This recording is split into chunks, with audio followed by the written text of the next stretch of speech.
Good morning. It's time for Two Guys on Sports. I'm Larry Hazer. I'm Dick Olson. Good morning, Larry. Welcome back. Well, it's good to be back here in Wisconsin, although Kansas about that? Kansas had some pretty nice weather down there.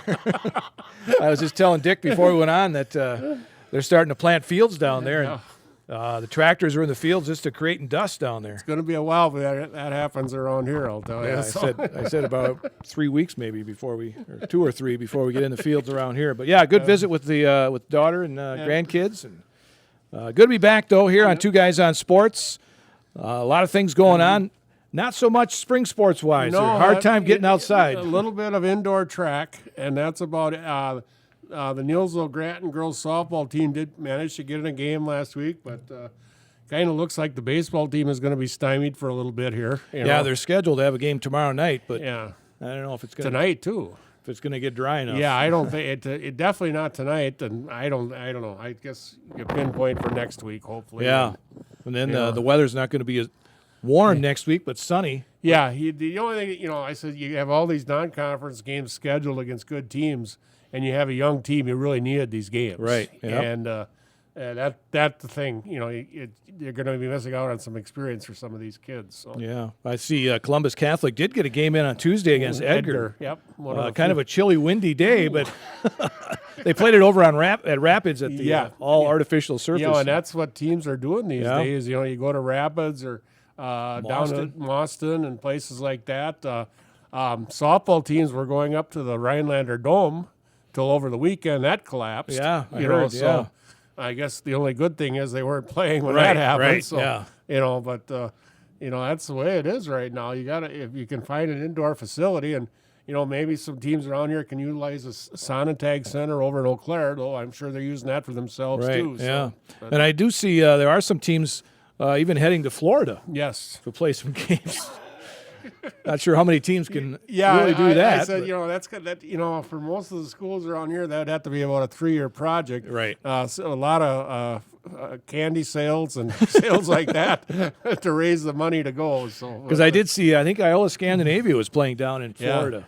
Yeah. Here the next couple of days. If you got a hookup down there, it's not a bad thing. And, because a lot of schools take a week off for spring break. That's not a bad trip to do during spring break. So, just basically indoor track meets. Neillsville will be heading off to an indoor meet later today. They're at UW Stevens Point with a lot of other teams. Yeah. And that's the thing with these indoor meets now. A lot of teams involved. But let's talk about last week at the Stout.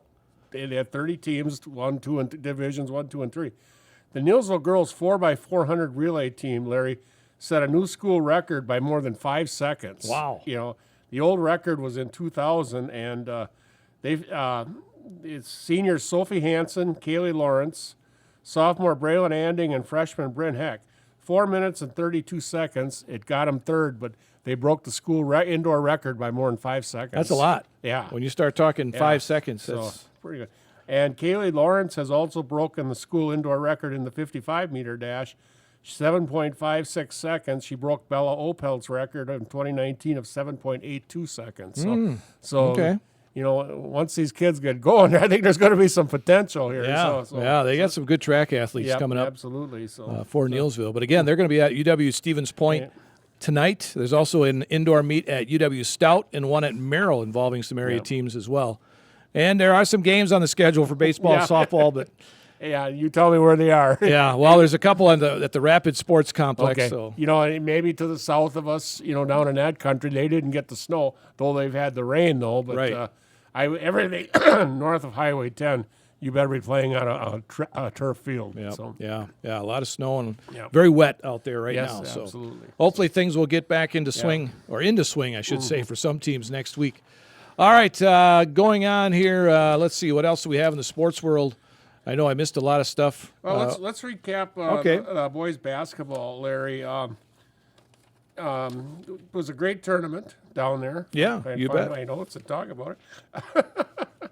But anyway, first of all, we'll talk about the D1, Wisconsin Lutheran beating Marshfield 57-55. Very good game. Yeah, I was, I don't want to say surprised, but Marshfield really played good. Very hung with them very well. They really showed, but Marshfield had the kind of team that could go against Lutheran because Marshfield's got height and length too. So, and they shoot the three very well. But Lutheran is just a juggernaut right now in basketball, and it's not going to be any different next year because they've got a lot of kids back next year. Where do they go now? Division III? Yeah, College? Yeah, There's nowhere to move up anymore. NAIA, yeah. But and then in D2, Wauwatosa West defeating Racine Park. D3, Milwaukee Academy of Science defeating Freedom. D4, I thought this would be a much better game. I did too. Aquinas really handed it to Bondwell. Yeah. But really a lot of athleticism on Aquinas' part. But then in D5, Cochrane Fountain City, and this was a team that we had seen, and we were really impressed by their defense, and they took it, beat a very good Sheboygan Lutheran team, but congratulations to them. So You think Aquinas will move up another division? I would think so. I don't know. It's hard to say. Second year in a row they've been in the championship. Yeah, you would think they got to be pretty close. They got to have the points. So, Right. So, Yeah. But All right, so that was the boys basketball tournament. Just want to make one note. Zay Mitchell from Oshkosh North was named Mr. Wisconsin basketball, and he moved into third place all time on the state school with 2,824 points. He is third. Drew Dayoust from Southern Door, another senior this year, moved into second, 3,096 points. Yeah, and you see the first guy? Yeah, they aren't even in a sniff of Anthony Pieper yet. 3,391. But the guy I always was impressed with was fourth place, Mickey Crow, 1975 graduate, 2,724 points. He didn't have a 3-point Right, shot. yeah. Yeah, you look back on those guys. Yeah. They did it the old-fashioned. We've seen Anthony Pieper play, and he went, yeah. both in high school at Wasaki and then at Marquette, and he was a tremendous player. And that 3,300 may stand for a while yet. So Yeah, that could be one of those that may never be broken. you bet. So May never be broken. You got to score. I mean, you got to start all 4 years. and he was scoring a lot right away. Yeah, absolutely. And I said I think it's interesting. Mickey Crow played for his dad. Anthony Pieper played for his dad. That's right. Yeah. Maybe sometimes that comes into it Oh, too. yeah, you bet. I remember watching him when they played I think Greenwood, it was I believe. Greenwood up at Wausau Yeah. East. And they look for him all the time. I mean, those other guys really hardly look to score. And that years ago, I was at a conference, and Mickey Crow's dad, Marty, who was one of the great coaches in the state, was there. And I asked, okay, did the other players have a problem with your son shooting all the time? And he goes, well, quite frankly, they were a small private school in the eastern part of the state. He goes, not many parents came to the games. He goes, So they really didn't know no, what was they really going on. didn't know or didn't care. So. WithSports.net just had something on the other day about the winningest coaches Yes. in boys basketball, and the all-time list has kind of been updated. Yeah. Of course, Jerry Pettigrew, there's a record that's probably Yeah, never that's going to not get going to broken. be broken because I'll tell you what, both John Murphy and Randy Storley, who are the next two, they aren't even. They're like a sniff. 600 or 400 points away. Yeah. Or 400 wins, and they're Yeah. pretty much Yeah. done with their career. Yeah, I mean, absolutely. So 1,027 for Jerry Pettigrew. yeah, with that's- but you never know. But No. it's going to take somebody. But you look at that list. a lot of those guys retired. Yeah, and Joe Konitsky has got over 400 wins. He's 48th on the list. So he had 430 wins, I believe. So. Wow, it's, Yeah, but there's a lot of retired guys on there. But like a guy like Jack Tetzner, who at Thorpe forever was towards the top of the list when he retired. He's already down to 21st. So Yeah.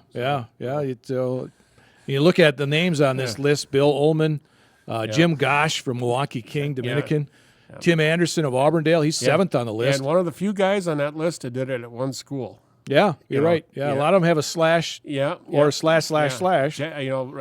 Randy Storley's done it at one school, I believe, and so and I believe Tim Anderson too. So there you go. But Randy Storley still going. Yeah, 41 years with Blair Taylor. yeah. I was kind of surprised his brother isn't on the list. He's got to be getting up there too, I would think. You would think he's got to be, Yeah. but He of course, doesn't Ron have Schultz was. he doesn't have 40 years at Fall Creek. No, Ron Schultz. Because Ron was there. Schultz was there into the 90s. Yeah. So, Yep. All right. The 5th grade boys, how about them? You bet. State State champions. champs. Congratulations. This is a team, and I know my sons have been saying, Yeah. watch out for this team. Yeah, I've watched these kids through baseball. They've been the year ahead of the kids I coach, and there are some excellent athletes in that class. And you got Hayden Paschal and Corbin Mercuti. Lucas Lutheran. Yeah, the Allen boy. Garrett, yeah. It's Tripp Laufenberg. Yes, Tripp is an excellent athlete. Blake and Gerald Geyer are both pretty good athletes. So. Jarris Backus. Yes. Yeah, that's a good class. Yeah, that Backus name is a pretty good name. Yes. Watch that class. Yes. Could be the next upper and comer. I think so, too. And it's also, Larry, going to be a very good baseball class, too. Okay. They have got some excellent arms in there, and of course, you're judging by fifth grade, but, Well, they're going to be playing those same kids when they get older. I see a lot of those things in that class that I saw in the class of 2024. Okay. And they're very close. They hang together very good. Plus, they're very respectful young men also. Okay. When they were in fourth grade and I was coaching, very nice kids to be around. So. All right. Yeah, so look for that fifth grade Neillsville boys basketball team. Again, congratulations. Small division state champions down in La Crosse last weekend. Then another youth note, we should talk about the state youth wrestlers. Last weekend they were participated down in Madison. You had Evan Reed and Wyatt Fremont, Jet Hemp, Matthew Schuller, and Axel Kind all going down there. None placed, but I believe they all won some matches, and they wrestled very well down there. So good experience. Absolutely. Good experience for the kids. Absolutely. So always a good experience. And then we haven't had a show since, but congratulations to loyal native Steve Buchanan on winning this NCAA National Championship. What a big boost for this, the wrestling in this area. What a role model. So it'd be interesting to see the numbers of how many people were watching that match. I don't know.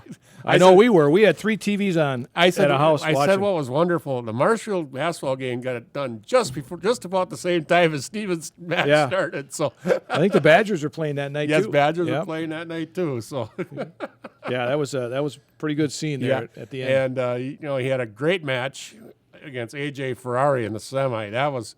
I kind of just AJ Ferrari is a very arrogant person, and he didn't talk very kindly before the match, and Steven kind of put the cork in his mouth. And then the young Mr. Barr from Penn State, very good wrestler, just a freshman, but he gave Steven all he wanted, but Steven was in control of that match all the way. So So again, Stephen Buchanan. What a way to go out, huh? Yeah, man. As a national champ. Yeah, I said, he was a state champion, high school 2-year, and now a national champion, and just a big part of wrestling in this area. And a great guy. Yes. Very nice guy. Very nice, respectable. Yes. And his mom got plenty of screen time. Yes, yes, she and did. Brother Nathan too. So. Yes, that was really good to see. Yes, I love that. That was what was really nice. All right, let's see what else we got going on here. Before we get into the NCAA basketball, do you have here? Where are they now this week? All right. Well, we don't want to forget about it. No, there's a few weeks where we had a lot of stuff. So we're going to go over to Spencer and talk about Will Sally. And Will is a 2000 graduate of Spencer High School. In the fall, Will was a 3-year letter winner on the Rocket cross country team. His sophomore year, the Rockets were Merwood and regional champions and sectional runners-up, qualifying for the WI Division III state meet, where they would finish 10th in the team standings. Will would finish 62nd as an individual in the race. His junior year, the Rockets were 3rd in the Merwood and 2nd in the regionals, qualifying for the sectionals as a team. Will finished 17th in the Merwood Conference meet, which earned him honorable mention honors on the Merwood All-Conference team. His sophomore year, the Rockets were 4th in the Merwood and 2nd in the regionals, qualifying for the WIA sectionals. Will finished 11th at the conference meet, which earned him 2nd team all-conference honors in Merwood all-conference team. In the winter, Will was a 2-year letter winner on the Rocket basketball team. His junior year, the Rockets were 9-14 on the season, losing the marathon in the regionals. Will averaged 5 points per game. His senior year, the Rockets were 13-11 on the season, losing to Pittsville in the regionals. Will averaged 8 points per game. In the spring, Will was a 4-year letter winner on the Rocket track team. His freshman year, he ran the 100 and 300-meter hurdles and also participated in the high jump. In the regionals, his high jump of 5'10" earned him a second-place finish and qualified him for the sectionals. His sophomore year, he was a sectional qualifier in both the 110 and 300 hurdles and the high jump. His jump of 6 foot qualified him for the WIA Division III state meet, where he finished 12th. His junior year, Will was a state qualifier in the high jump and both the 110 and 300-meter hurdles. He would finish 5th in the 300-meter hurdles, 6th in the high jump with a jump of 6.0. His senior year, he would again qualify for the WI Division III state meet in the high jump and both hurdle events. He finished 4th in the high jump with a jump of 6.2. He finished 9th in the 110-meter hurdles and 2nd in the 300-meter hurdles.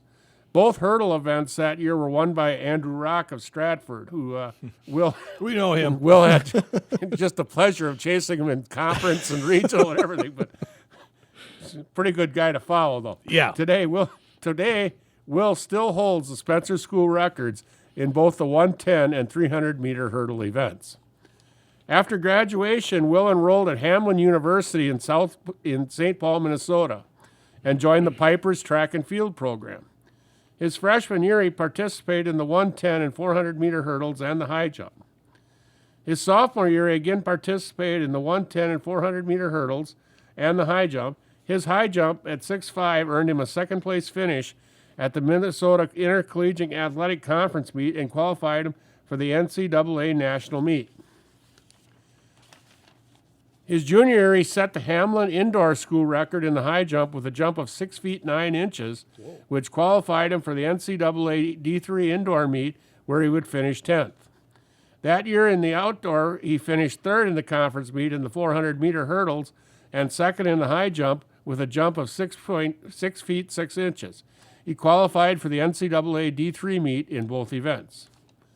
His senior year, he qualified for the indoor national meet in the high jump and the outdoor meet in the high jump and the 400-meter hurdles.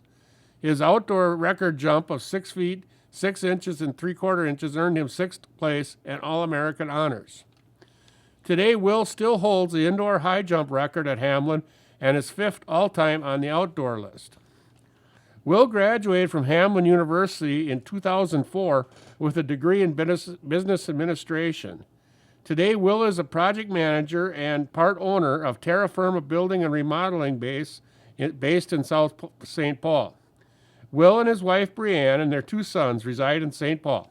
Will Sally, Larry. Oh, I didn't know that was. He's a good high jumper. Yeah, Wow. Another one out of that Spencer track program. Yes. Not a pole vaulter, but a high know, jump. Yeah, there was no room for him to pole vault, so he might as well learn to high jump. That's, he probably got more notoriety too if he wouldn't have been running against Andrew Rock all the time too. Yeah, So Andrew Rock was good. yeah. All right, so here we go with our NCAA men's basketball. The Final Four you mentioned before we went on. Kind of a boring Final Four with all 4 number 1 seeds. Yeah, and then the Elite Eight was all 4 1s and all 4 2s. And I said, and the Sweet 16, the lowest seed to get in was number 10 Arkansas. So you did not have that Cinderella team, that mid-major or whatever. So there really was no big news. Yeah, it just was not. It's been good games. Don't get me wrong. A lot of good games, but just not that Cinderella feeling in the air this year. So. The only other time the Final Four was all number 1 seeds was 2008. Yes. By the way, that was also held in San Antonio. Okay. Duke, they're in the Final Four for the 18th time.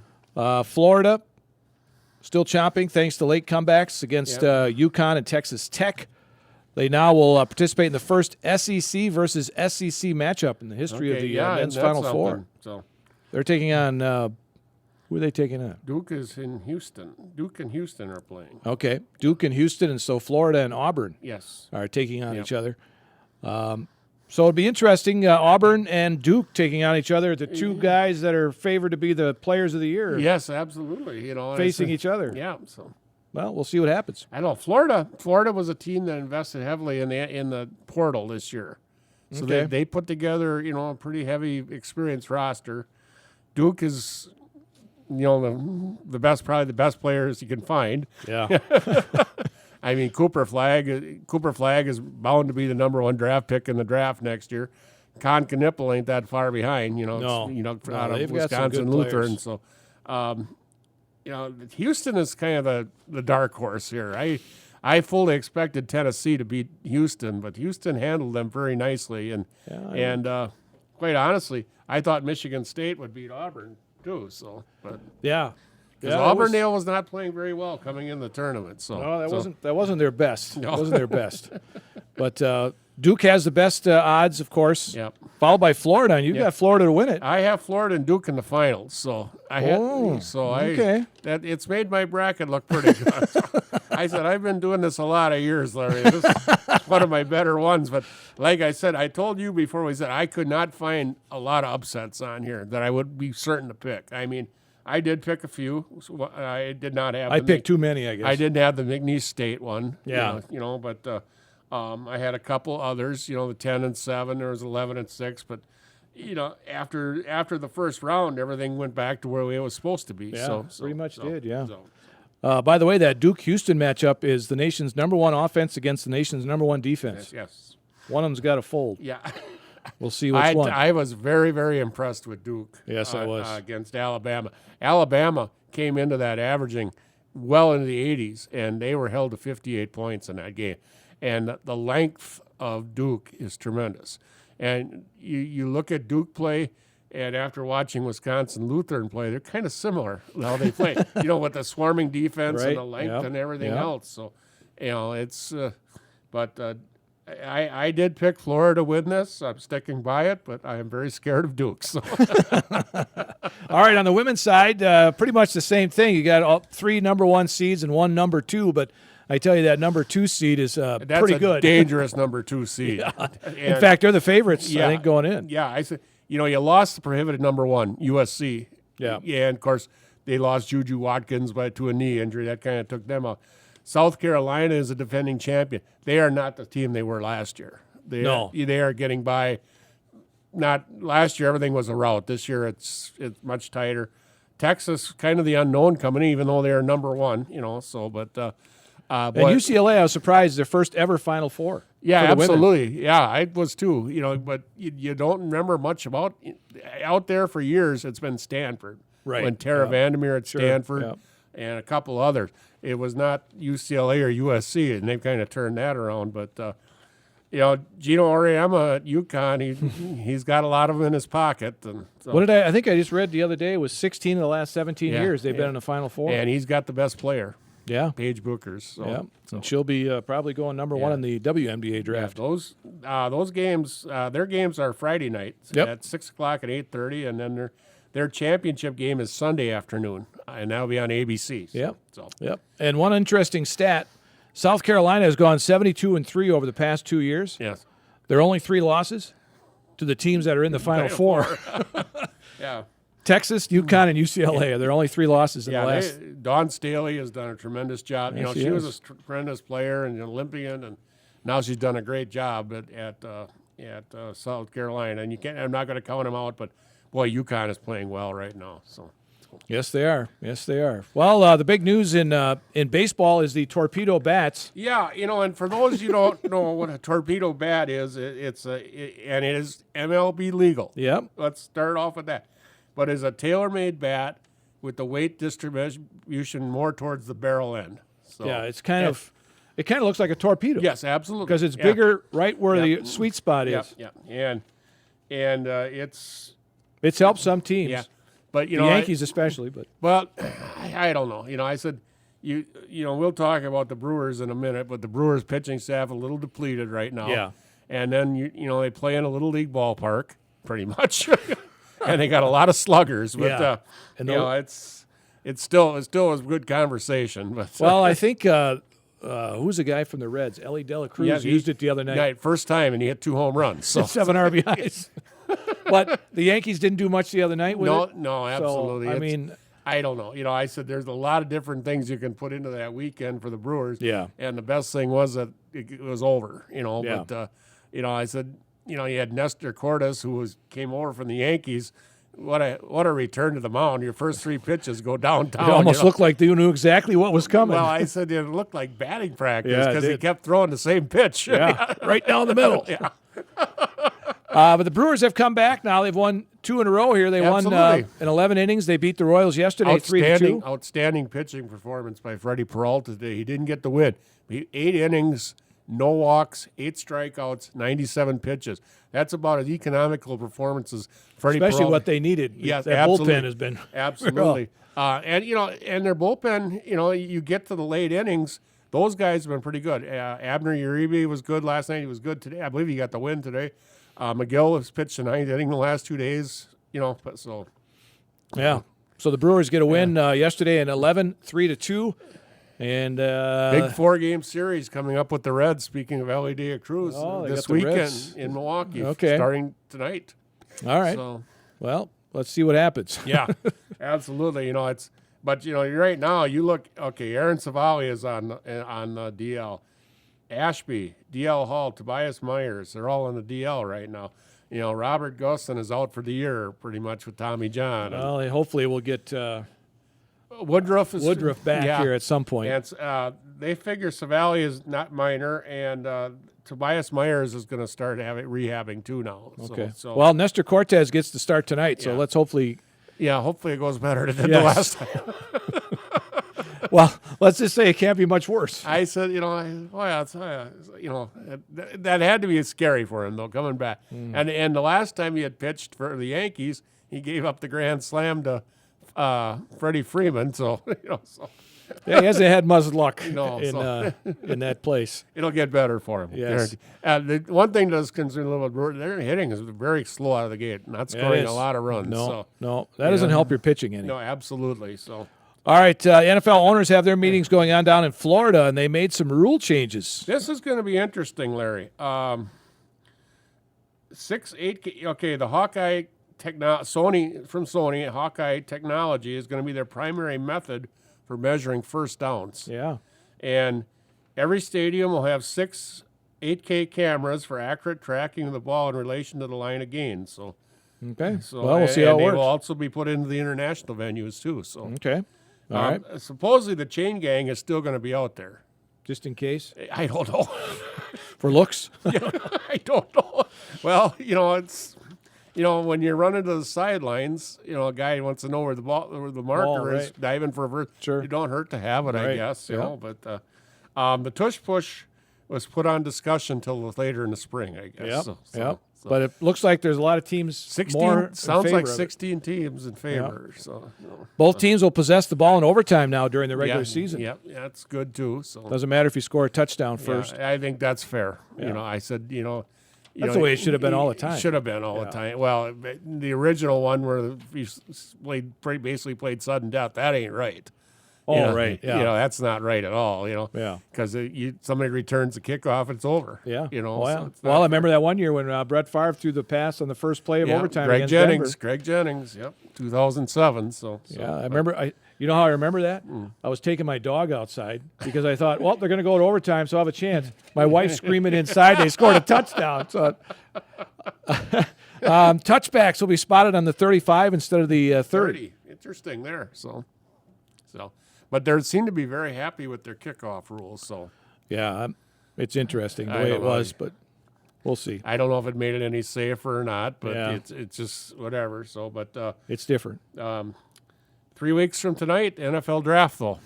Green Bay. Green Bay, 500,000 people in Green Bay. So, Well, Kansas City. One thing here before we got about a little over a minute left here.